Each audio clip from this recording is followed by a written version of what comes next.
Luis Hasa ka përfunduar me sukses huazimin e tij te Carrarese dhe tashmë është rikthyer te Napoli. Por qëndrimi te të kaltrit nuk do të jetë i gjatë.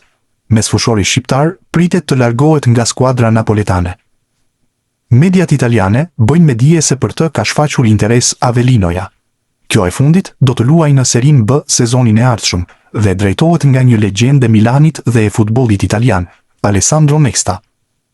Megjithatë, konkurenca për Luis Hasan është e madhe, pasi edhe ekipe të tjera kanë shprehur interes për shërbimet e tij. Kalimi i Maurizio Sarri te Atalanta pritet të sjellë ndryshime të shumta në skuadër, por Berat Gjymshiti vazhdon të konsiderohet një nga pikat më të sigurta të repartit defensiv. Sipas mediave italiane, mbrojtësi i kombëtares shqiptare është pjesë e planeve të trajnerit të ri dhe shihet si alternativa kryesore me eksperiencë në qendër të mbrojtjes. Edhe pse kalimi nga skema me 3 mbrojtës te rreshtimi me 4 do të sjellë konkurrencë më të madhe, Gjymshiti mbetet një element i rëndësishëm në organikën zikaltër. Në një repart ku priten lëvizje gjatë merkatos, 33 vjeçari vlerësohet për përvojën dhe besueshmërinë e tij, ndërsa drejtuesit e Atalantës nuk parashikojnë largimin e tij gjatë kësaj vere. Gabriel Ramage është kapiteni i Atalantës U20, të cilit i konfirmohet kalimi tek ekipi U23 i Atalantës.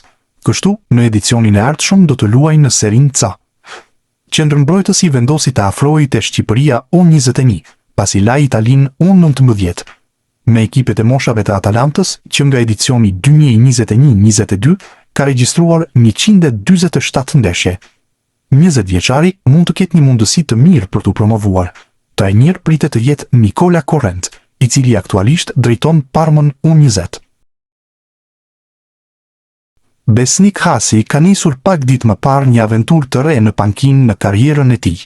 Ish mesfushori i kombëtares shqiptare ka marrë drejtimin e Ahmetspor në Turqi dhe tashmë do të drejtojë atje, me shpresën për t'u kthyer përsëri në skenat e rëndësishme të futbollit evropian. Hasi në sezonet e kaluara ishte në stolin e Anderlechtit, por nuk mundi ta kthente atë ekip në pretendent për titullin. Ai u shkarkua disa muaj më parë dhe tani ka vendosur të largohet përsëri nga Belgjika për të tentuar një aventurë jashtë. Ai u prezantua 2 ditë më parë te Ahmetspor dhe tani duket se ka nisur puna për të përforcuar ekipin me një futbollist shqiptar që ka të hequr vëmendjen e klubit.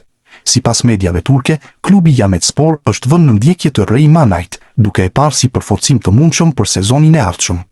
Manaj i u bashkua përsëri Sivasporit gjatë merkatos së dimrit, por me ndërrimin e drejtuesve të klubit 2 javë më parë, edhe ai ka vendosur të largohet nga kjo skuadër, e cila nuk ja doli të kthehet në elitën e futbollit turk. Por të siguruar firman e tij, Ahmetspor duhet të mposhtë edhe rivalitetin e Çorum apo Kayserispor, të cilat gjithashtu raportohet se kanë shfaqur interes për sulmuesin e kombëtares shqiptare. Kjo do të jetë një verë vendimtare për të ardhmen e mesfushorit të talentuar shqiptar Dejan Vranici. Mesfushori me tipare sulmuese, pas shumë vitesh në Akademinë e Parmës, ka vendosur të largohet për të provuar futbollin profesionist.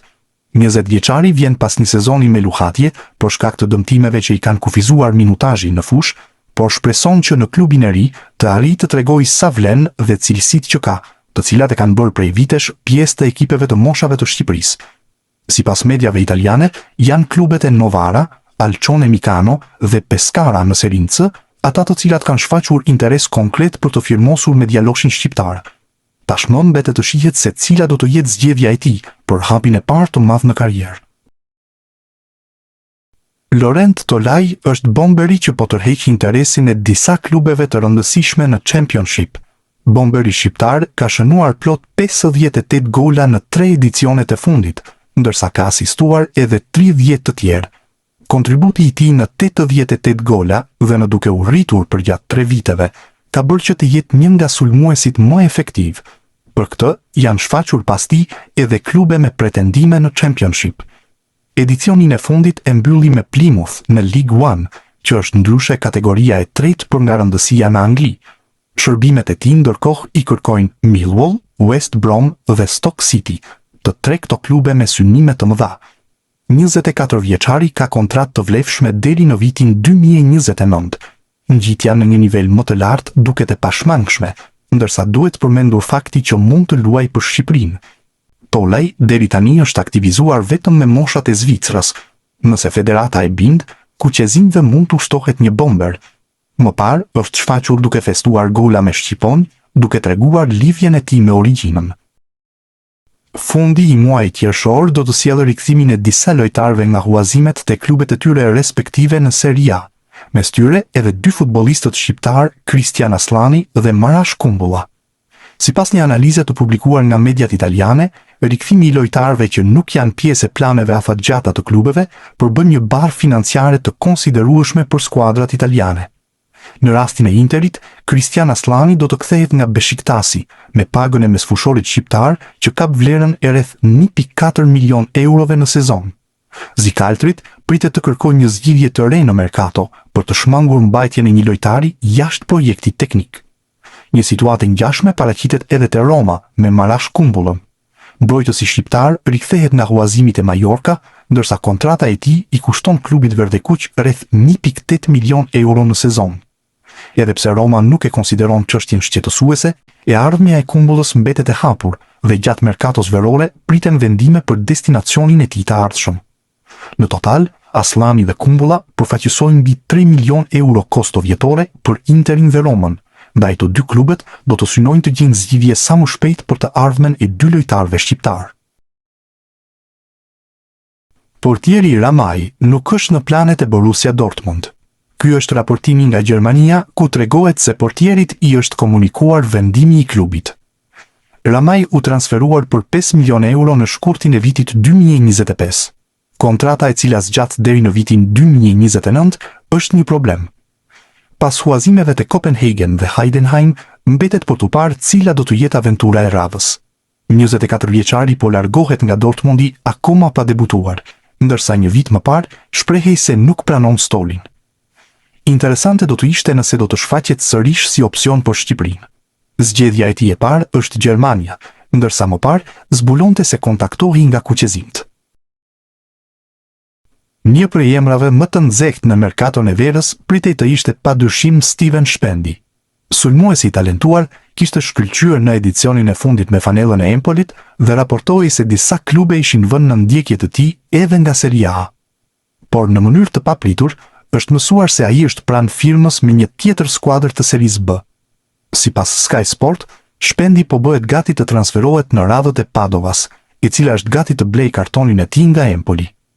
Arsyeja mësohet se është raporti që ai ka me trajnerin Antonio Calabro, i cili e ndihmoi të rikthehej në formë në sezonin kur ishte huazim te Carrarese.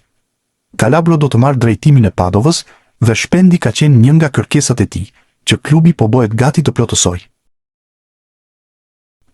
Gjatë ditëve të fundit, kanë qarkulluar masivisht informacione se sulmuesi i Shqipërisë, Arber Hoxha, do të kalonte nga Dinamo Zagreb te Widzew Łódź. Megjithatë, qasja e gazetarit polak Tomasz Wlodarczyk i ndryshon të gjithë skenaret.